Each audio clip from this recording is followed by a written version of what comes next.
Hey guys, good morning. Welcome to Nichols Retirement Empire. This morning I have my computer out here. I'm going to do one of my reaction videos to one of my old videos that I did back when I was getting ready to retire.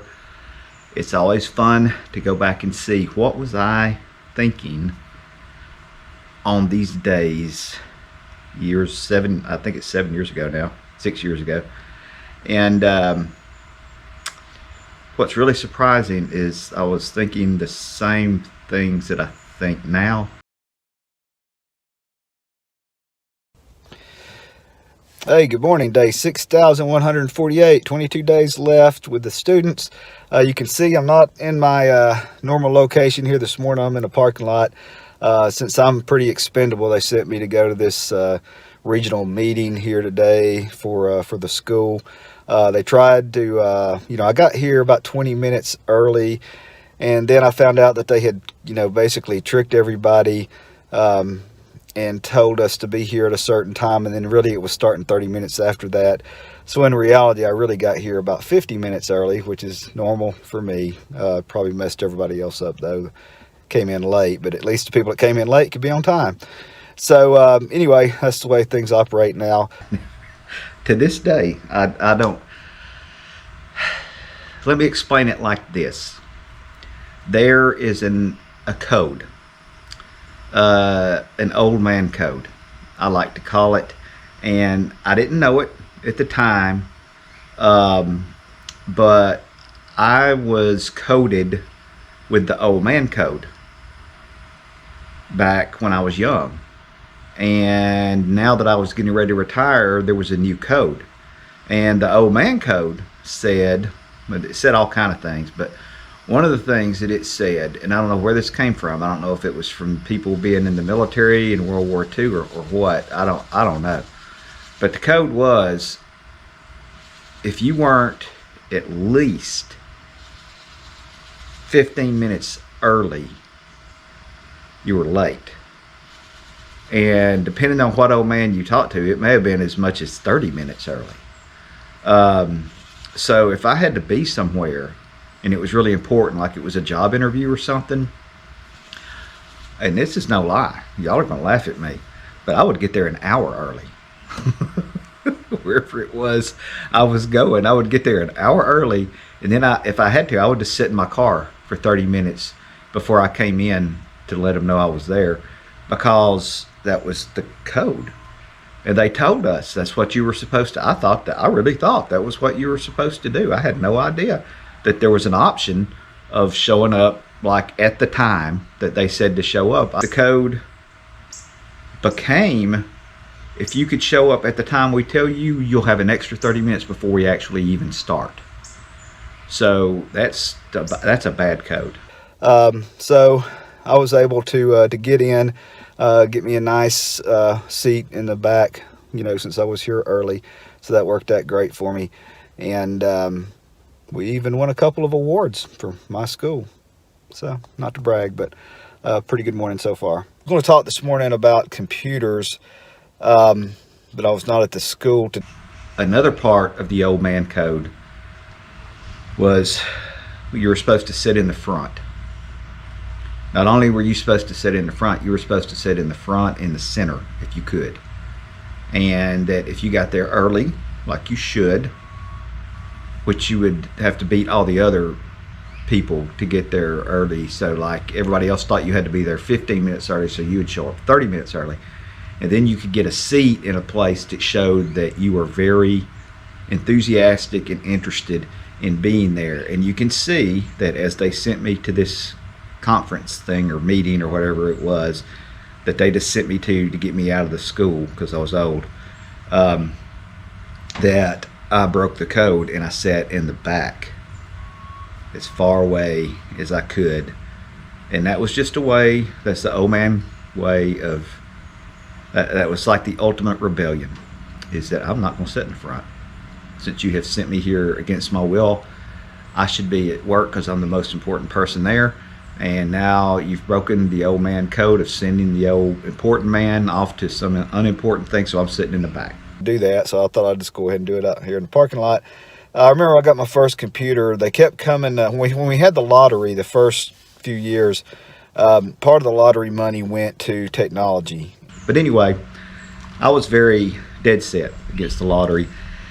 And I remember one day they had an article in the paper, and it described how much money the average person, it had like this one particular county in Georgia, and how that county, the people spent more money in that county than any other county on the lottery. And so they figured out that the average person in that county spent X amount of dollars.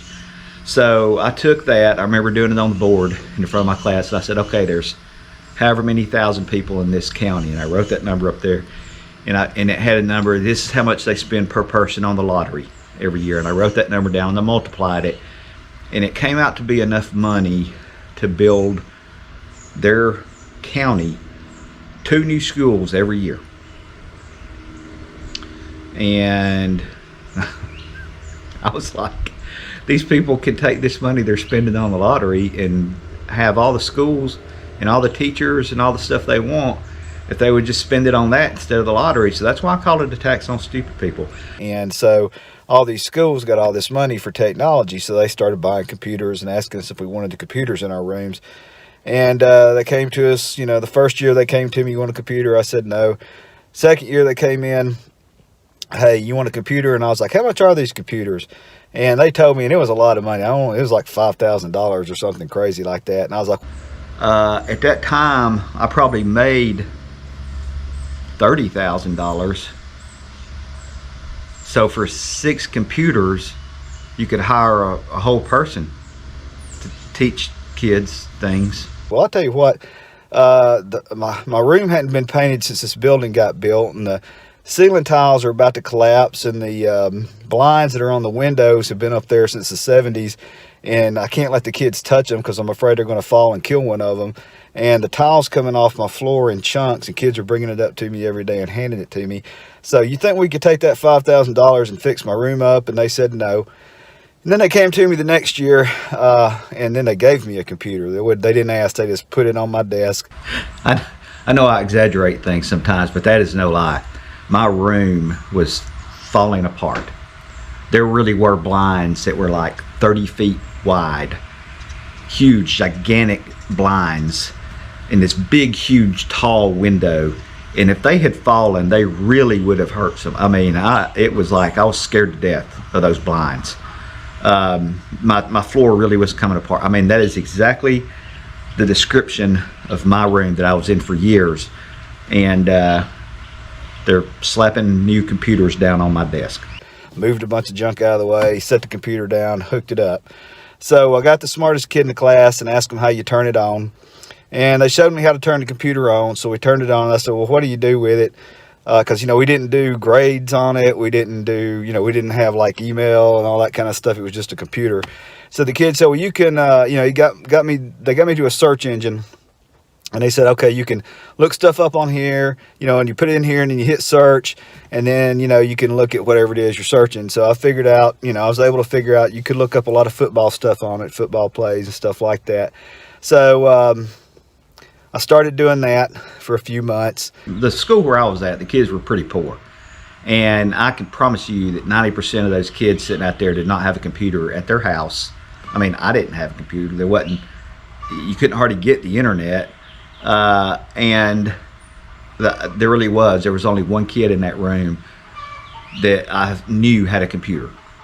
And so I literally had to get them to show me what to do. I had no earthly idea. And, you know, if I got in trouble with it, you know, stuck with it or something, I'd ask that kid, and he'd come up and tell me kind of stuff like, why do you have so much stuff open down here at the bottom? That's why everything's messed up. And I would be like, what do you mean? And he said, all this stuff is open. And I said, well, I just hit that minus every time, you know, I want to stop looking at it, and it takes it away. And he goes, it doesn't take it away. It keeps it down here. You got to put an X. So, you know, I had like 200 things open or something crazy. And so anyway, he helped me figure all that out. And like I said, I got pretty proficient, pretty quick at looking up football plays. And that's pretty much what I did with my new computer for that first year. So technology, it's a great thing. Man, I am living the dream today. I was able to stop and grab me something to eat. I'm going to eat it in my truck on the way back to the school after this meeting. And if you're not a teacher, you don't understand. Anytime you get to eat outside the school, that is just one of the best things that can happen to you. Teachers are I had no idea that COVID was coming along and it was going to make it where we would eat in our cars for the next 10 years. I had no idea. I was so excited to get to eat in my truck, and now I hardly ever go in. I don't know why, because I can.